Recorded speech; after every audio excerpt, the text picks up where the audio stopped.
All right. So today's topic is how to regulate our mind. Is it possible?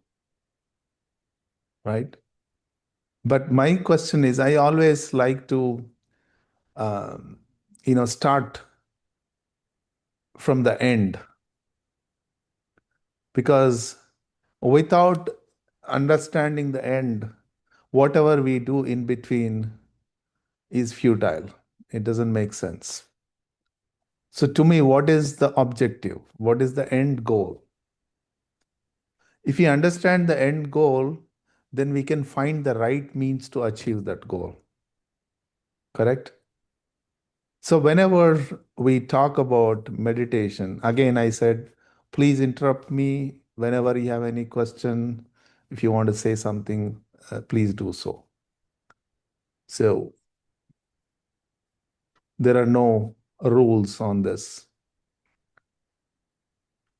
webinar. So, like what I was saying, start from the end. What is the goal?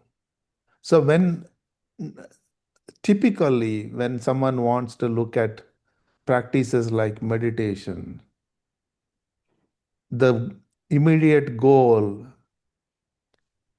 is to attain peace, to have peace of mind.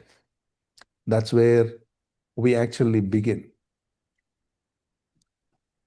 So, if you listen to Richard Feynman, who is a Nobel laureate, he says if we all have peace, we don't know what the problems arise out of peace, then we don't want peace. But in fact, that's what happens when we have peace. Let's say, I snap the finger and you all have peace. Immediately the mind starts thinking how to lose that peace. That happens, trust me. Whenever you are calm and nice and happy, you will question, why am I happy? Why am I at peace? So you're always trying to looking to disturb that peace, right? If anyone denies it, then I'll say you are special. We're always trying to lose it. And when we lose our peace, and then we are looking for peace again. So it's like a clock pendulum. When we sway this way, we want to go this way. When we are in the other side of it, on the peace side of it, we want to go into disturbance. And that's the human nature. There are no exceptions here. But in between, there is something called a balance point. It's like when the kids are learning the bicycle, right? What is the most difficult thing about bicycle? Not able to balance it. Once they practice, if somebody holding it or training wheels, I've never seen anyone coming off the training wheel straight and they be able to balance. So when someone holds it and leaves them after sudden speed, suddenly they find the balance point, right?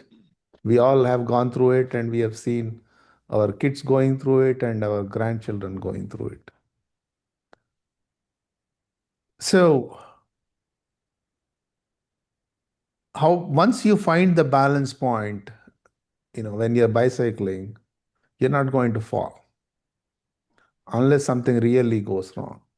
Once you find the balance point, you can sway this way, you can sway this way, you can turn this way and that way, or sometimes once you practice more, you can do some acrobats on your bicycle. Why you're able to do it? Because you found the balance point. So meditation is not about attaining peace. Meditation is about attaining, knowing, understanding that balance point. Then you can afford to lose peace, then you can afford to have peace. Both. Sometimes losing peace is good, sometimes having peace is good. Having peace all the time is not good. Trust me. So, meditation is about finding that balance point. Once I find that balance point, then I'm free to do. I have free will. I can execute my free will. Until then, the free will is only an idea because we don't know how to come back. If I sway this way too much, I don't know how to come back. It destroys, it disturbs my life, right? So, how do I find that balance point in meditation? So, typically, the general notion, the convention is that when I meditate, I should not have any thoughts. How many agree with that statement? I should not have any thoughts. That's a typical uh, understanding. But I tell, let there be thoughts. What's wrong having thoughts? Whenever I complain about my thoughts, that means I'm not liking what I'm thinking. Correct? That's why I don't want my thoughts. If I like what I'm thinking, would I want to go away from those thoughts because I'm already liking it? So then I don't complain about my thoughts. I only complain about them when I because those thoughts are giving me anxiety. Because I'm worried about my future. Because I'm projecting a future based on my past. You see that? I'm always projecting my future based on my past experience or someone else's past experience. There is a medical term for it, hypochondria. If something happens to someone, we assume it might happen to us also. Correct? So we are always projecting our future in a very negative way. And that is causing us a lot of anxiety. Imagine there is no future and there is no past. If I'm totally in my present, not thinking about future, neither thinking about past, what do you think my state would be? Don't you think it is peace? Don't you think I'm balanced? That means I'm regulated. So coming to present means is that balance point. So now tell me, when is present? It's now. The moment I say now, it is already past. So the present has to be a continuous now. So through meditation, if I can put my mind into that state of continuous now, what we call is the meditative state. In that continuous now, sometimes the past appears, sometimes the future appears, but I can bring back to my present, just like how you can balance your bicycle. Once before learning, you're falling. After you know that balance point, you're not falling. You know how to come back, correct? So that's exactly what a meditation should do. What about thoughts during meditation? Let there be thoughts. I always give this example. Let's say if pilot takes off the flight and looking at the interstate below with lot of traffic, should it affect the flight, the traffic on the interstate, should it affect the flight journey? No, right? If the pilot sees a red light, traffic light on the road, should the pilot stop the flight? No.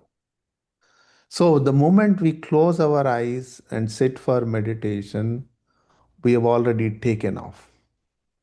So all the thoughts which are coming to our awareness are like the traffic on the road which the pilot is seeing from the flight above. So what do you think the pilot should do with his with the thoughts or with the traffic on the road? There's nothing. Pilot need not worry about the traffic on the road. Similarly, once I sit in my meditation, whatever the thought may be, it is like the traffic on the road when I'm on the flight, observing the traffic. It should not affect me, correct? We find that the thoughts are disturbing our meditation because we go with this notion that there should not be any thoughts. But it can never happen. You can meditate for next million years, still thoughts will come. I don't think meditation and thoughts have nothing to do. Meditation is only to bring the mind to the present state and connect with this higher essence within. Then what about thoughts? Same question I'll ask you. What should the pilot do if he sees the traffic on the road? There you will find the answer. Nothing. So what should I do with the thoughts during meditation? Nothing. Let them be there. Let my neighbor's dog bark very hard. That's okay. Let there be noise. Kids in the house make noise while I'm meditating. Let them make noise. Sometimes my wife takes me to these movies, Indian movies, which can never appeal to my appetite, my mental appetite. I just sit there and meditate in a movie theater, and the sound doesn't bother me. It's not because I'm a meditation expert, it is because I permit that noise to be there around me while I'm meditating. I accept that noise. So we accept our thoughts. Please go ahead, Linda. Ask your question. So, what's the purpose of meditation? To find the balance point. When you find the balance point, you can get disturbed and come back to your balance point. You can have peace and come back to balance point.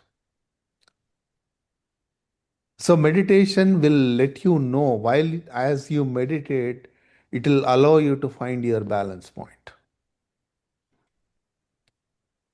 So peace is not balance. Having peace is not, peace can only last few seconds, few minutes, at the most an hour. That's it. For no one, if I'm eternally at peace, then there is a problem. Then it will not push me to do any work. I'm not motivated to do anything if I'm totally at peace. It requires some inner motivation, inner, prodding. Without that prodding, we don't move. Today we are working like crazy because something is prodding us. Correct? But in all that disturbance, we can find that balance. In all that peace, we can find that balance. That's what meditation does. So meditation is not about calming our mind. When I'm in an anxious state, if I need to find the balance point, I can come back to it.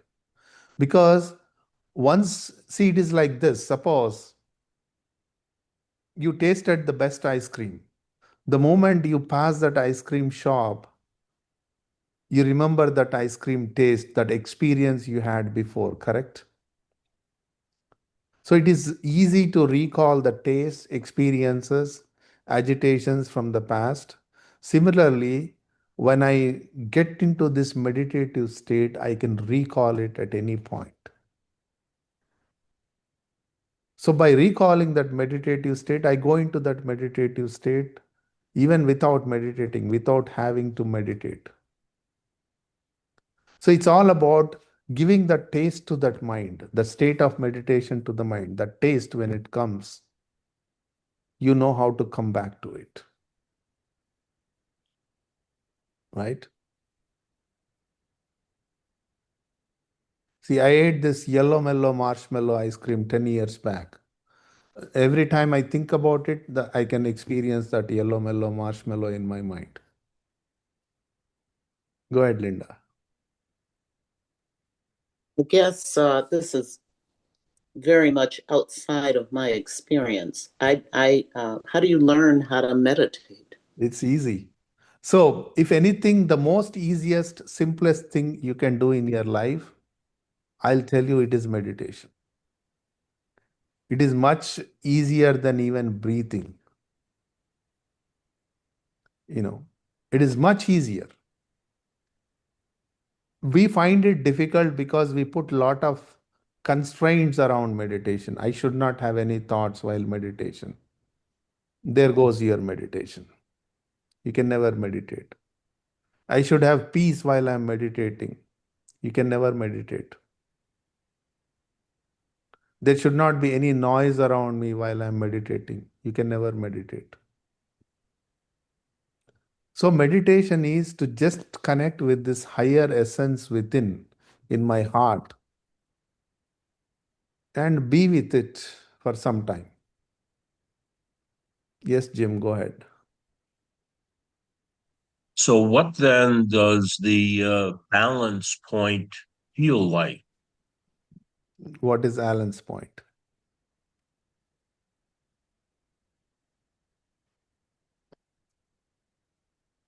What does it feel like? What does it feel like? So it is, how can I explain? One has to experience by themselves. I'll tell you a very simple example, right? Let's say you're going to bed.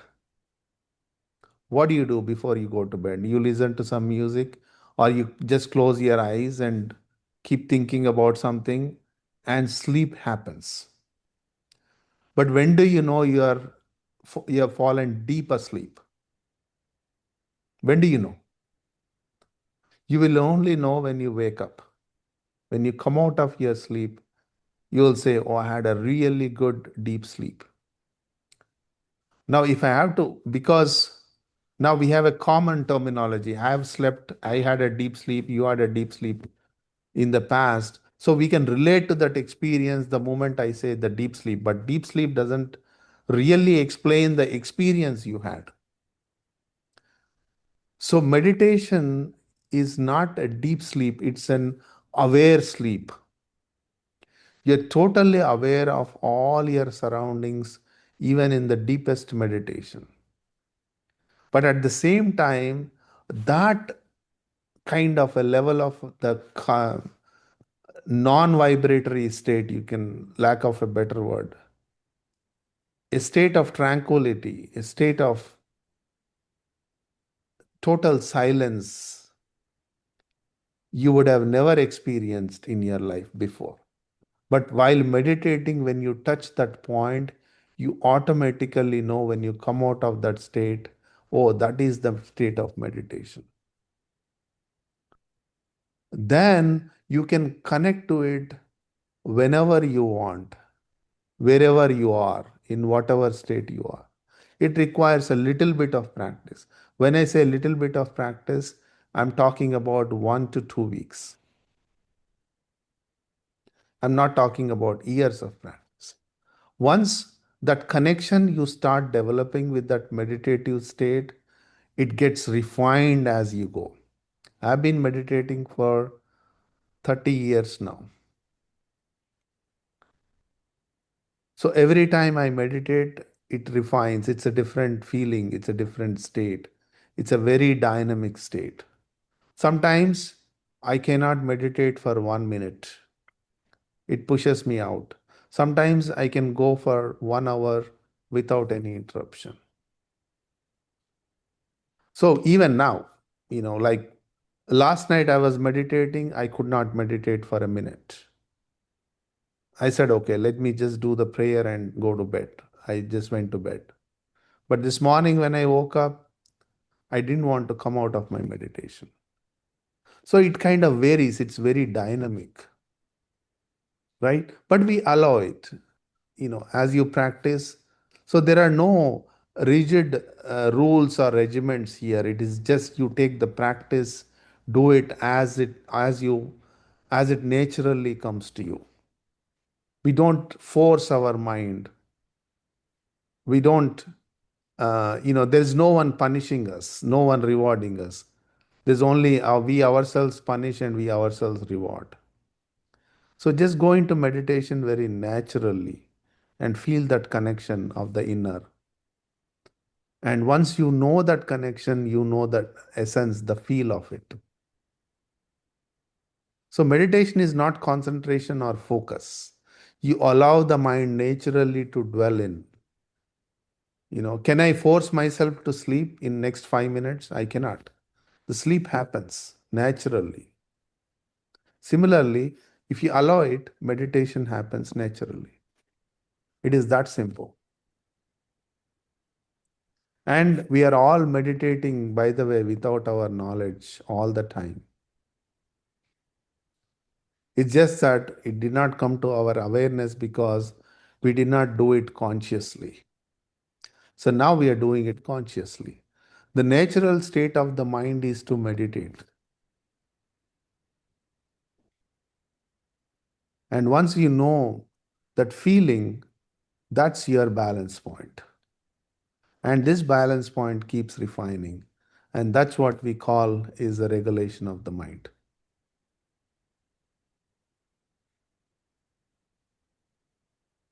So it's the most simplest thing and the easiest thing one can do. So then what next? What next? Your meditation will tell you slowly. So it's the inner guidance. Now we are connecting to this inner guidance, and the inner will always guide you in the right way.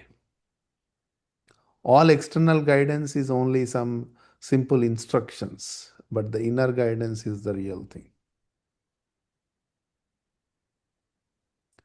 So now it's almost 20 minutes, 25 minutes. So let's meditate for next 15, 20 minutes. I hope you're all ready. And then after this meditation, I'm not going to do any talking, but we can have if you have any questions, I'll be ready to answer. So how to do meditation, I'll give you a very simple instruction. Close your eyes, feel the presence, the essence, the higher essence in your heart, and wait for that essence to reveal by itself or connect with that essence. It happens naturally. Just wait. This waiting is the process of meditation. And slowly we slip into that meditative state. And when you come out, try to stay with that state as much as possible. So this is our practice of meditation. All right? It's very simple, right? Close your eyes, stay connected with this inner awareness. You can call it higher self, divine self, whatever you want to call it. And then close your eyes and wait. When I say please start the meditation. When I say that's all, you can gently open your eyes. All right? So let's meditate.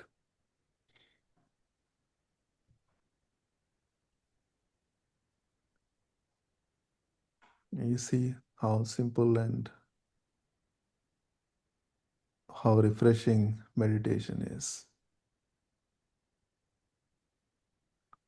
So as you practice regularly, it will open up a lot of channels which we can never even fathom as we meditate.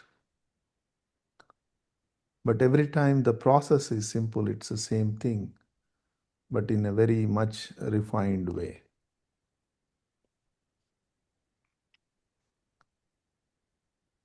So I can take any questions if you have.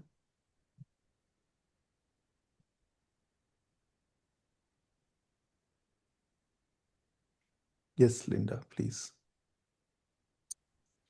So while I was meditating, I think I started to get it. There are two aggravating things going on Mhm. for me in my trying to be silent. Right. One is my next door neighbor's three yappy dogs who she let into the yard in the middle of the meditation. Right.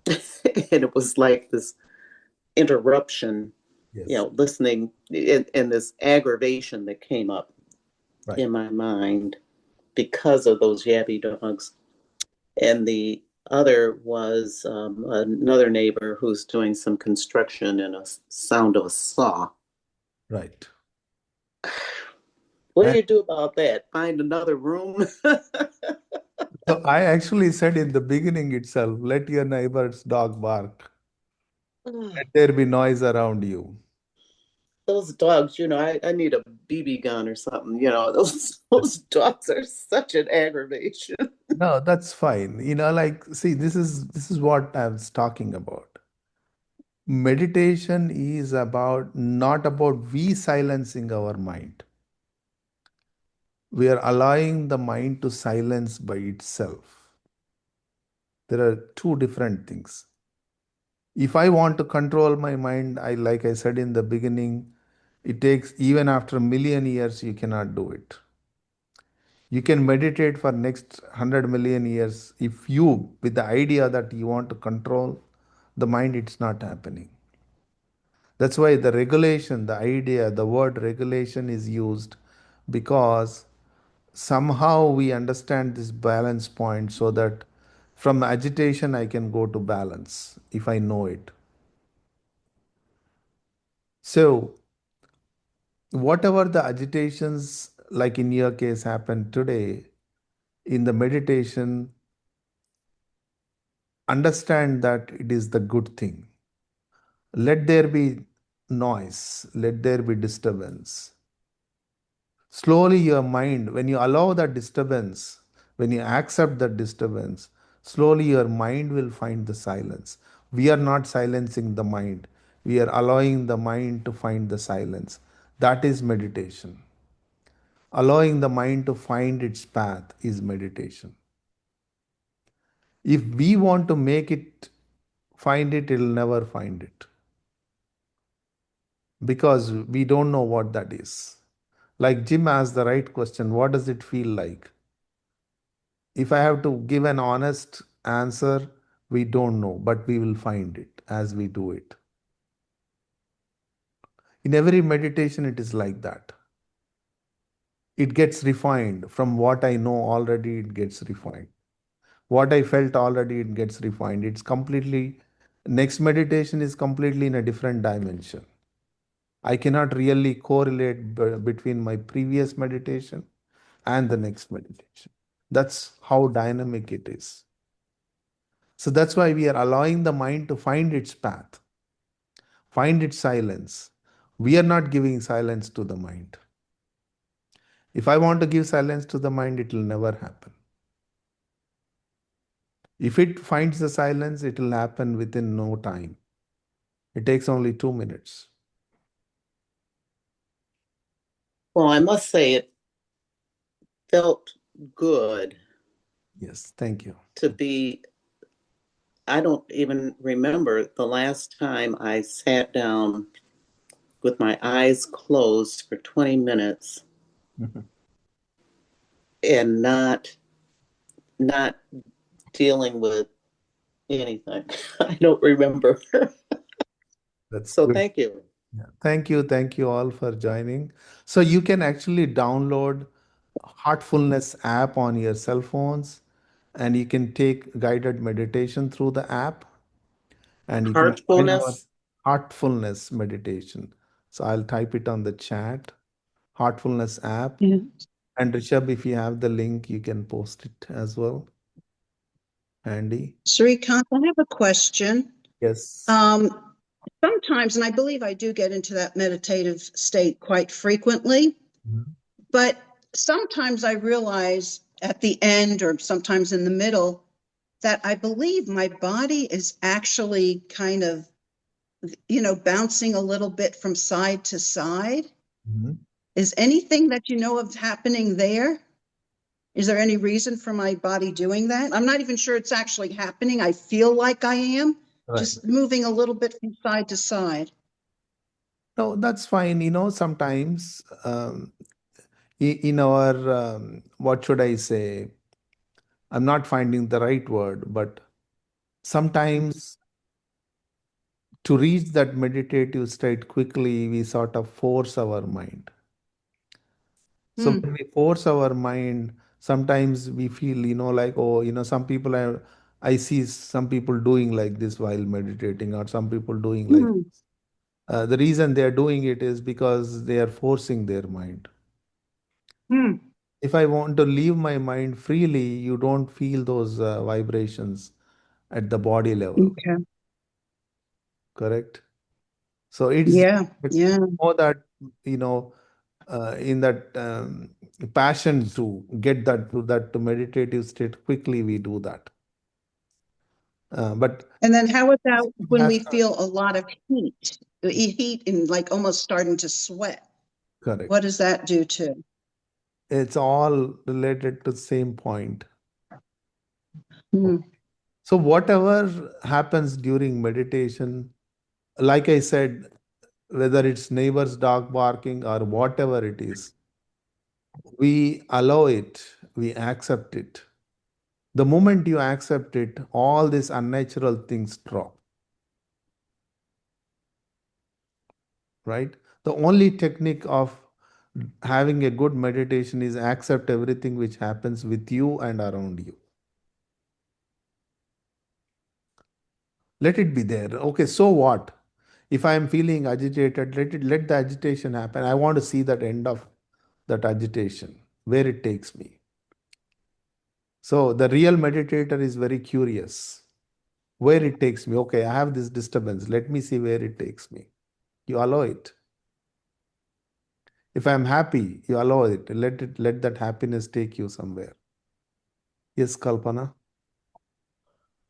So, what my experience was, I was kind of getting in to that calm, peaceful space, and suddenly I felt like I'm drifting into the sleep. What do you Yes. do? Sleep. That's why I'm saying we are not controlling anything.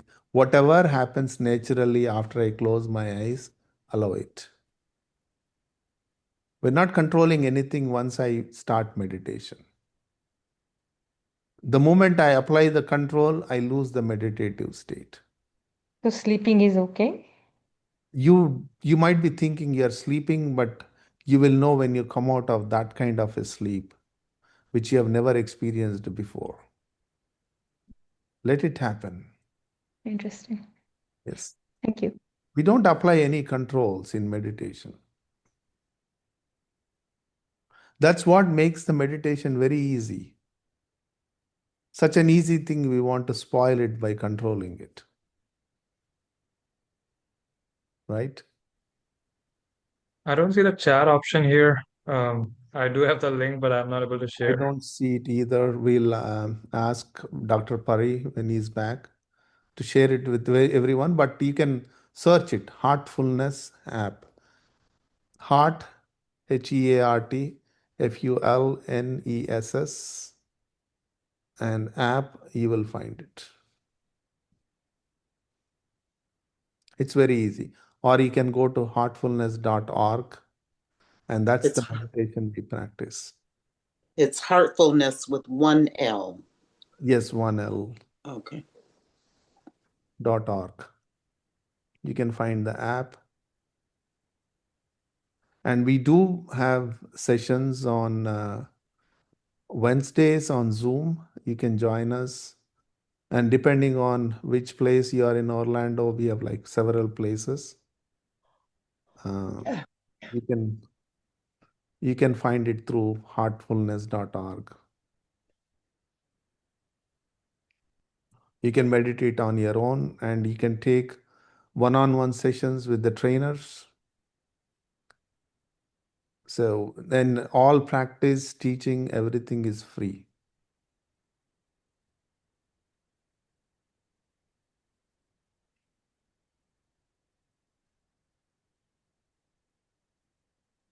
Well, thank you. This has been very nice. All right, very good. Thank you. Thank you all for joining. Really appreciate it. You guys have a very good evening. Thank you. Thank you. Thank you.